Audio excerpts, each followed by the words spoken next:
Right, hello wine drinking people. Time for more of what I've had to drink yesterday, and I always say if I am willing to drink the wine and have dinner in a restaurant, I'm willing to put on a winemaker dinner for somebody in the wine industry like the Holts and the Preisers. These guys have been good friends for a while of the Wine Watch, and they started making their own wine a few years ago. Syrah and Monty Preiser have got the Preiser wine wine guide to Napa Valley. It's in every hotel, restaurant, and winery you go to in Napa Valley. And Ira Holtz has been a collector and lover of wine, and he's come to many of my wine events through the years. So, you know, when he asked me to do, you know, if I would put something together at Cafe Max for him, I said, of course. And, you know, of course, Chef Oliver Saucy just put on an incredible pairing with all of these wines, which I think it always helps make the wine show better when you've got a chef that knows how to pair food and wine together. And it was a really small, intimate group, which I love. The one table set up in the back room. And, you know, when we introduce people to a new property, no one knows who the heck these people at Shadowbox are. But the Wine Watch test drives all the products before we put them on the shelf, and I'll tell you, these wines are very impressive. And it just goes to show you all you need to know: where the grapes are buried, where the grapes are grown. The good grapes are in Napa Valley. And also, you need to know what great wines taste like, and, well, you need to find a good winemaker to put them together. So all of the right things came together here with Shadowbox. And let me tell you, the crowd was very impressed with all the wines on the table. The Chardonnays, 2010, they only made 100 cases of.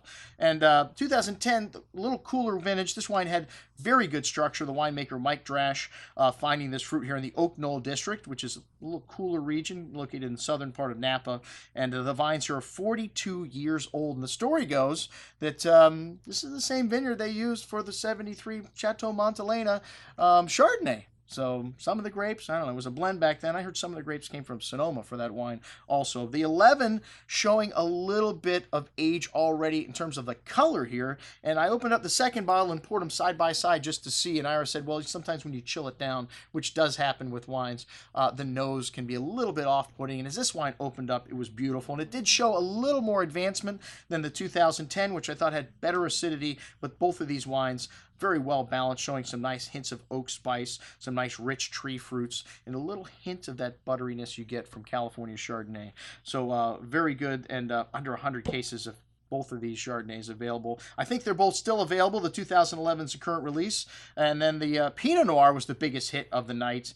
And this wine is from a very famous vineyard, and I can't tell you who actually makes it. No, the winemaker's Dan Fishman, but the Andrew Molaraki family are the people that own the vineyard, and these guys have got a phenomenal Pinot Noir vineyard here. So no surprise that this was one of the wines of the night. A beautiful, silky, velvety texture, some bright black cherry fruit, and a lovely balance. And one of the things we love about Pinot Noir is this exotic spice you get from it. And it's got great acidity, so even though it's light in tannins, the acidity enables Pinot Noir to age very well. And Oliver served this with a dish that was just fantastic. Like, I mean, everything else he served. The first dish, this seafood melody in a cream sauce, went perfectly with the Chardonnay. And then the Syrah, probably the best pairing of the night, was the tuna dish with the wild mushrooms and this Syrah. The 9 and 10 Shadowbox, actually, Ira brought the new release, the 2010, which I liked a little better. I like the cooler version of Syrah better than the warm one, but they were both outstanding. Only 47 cases of the 2009 Syrah made from Mountain Terrace's vineyard were produced. So that's just 2 barrels of wine.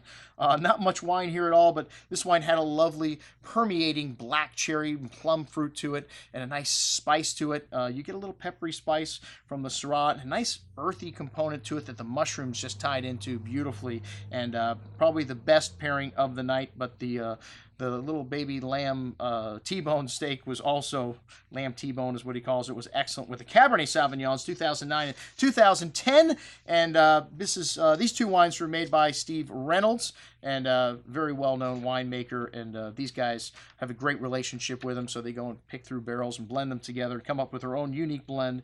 And the 2009 vintage showing a little more of that, it was a warm year, a little more forward fruit, that dark currants, that cassis berry fruit, a nice hint of spice. Only 6 68 cases of this wine made, so both of these very tiny production. The 10 vintage had a little more acidity to it, a little more freshness, but both of these wines excellent. And the 2010 got 93 points from Robert Parker, so for their first score ever from a major critic, that is a big number, and congratulations, you guys. Some excellent juice. A great time was had by all at Cafe Max for the Shadowbox dinner. I'm your host, Andrew Lampasoni, signing off for the Wine Watch, saying remember, always drink the good stuff first.